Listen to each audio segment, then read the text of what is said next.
Baiklah murid-murid, kita telah pun selesai pembelajaran untuk hari ini. Sebelum sesi ini tamat, marilah sama-sama kita membuat refleksi diri tentang PDPC hari ini. Berikut ialah refleksi yang perlu anda respon untuk hari ini. 3 minit cikgu berikan masa kepada anda untuk menjawab.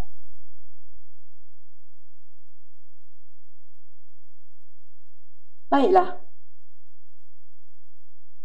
Soalan pertama. Apakah satu perkara baharu yang kamu pelajari hari ini? Ya, bagus. Kamu telah pun belajar cara membina pendahuluan karangan yang menarik dan berkesan. Seterusnya, apakah jenis pendahuluan yang paling kamu suka dan mengapa? Terima kasih atas respon anda.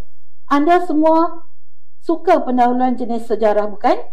Kerana ia memberikan pengetahuan kepada pembaca dan menjadikan karangan anda lebih matang dan berfakta. Seterusnya, apakah cabaran yang kamu hadapi semasa membina perenggan tadi? Terima kasih atas jawapan anda. Cabaran yang kamu hadapi ialah ketika menyusun idea mengikut urutan yang betul dan memastikan ayat yang digunakan tidak lari daripada tajuk. Baiklah, tahniah ya semua. Anda semua hebat.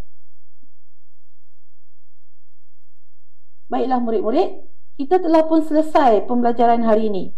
Cikgu harap kamu dapat memahami dengan jelas apa yang telah dipelajari pada hari ini.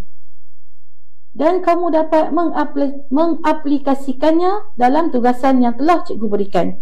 Teruskan usaha, jangan takut untuk bertanya.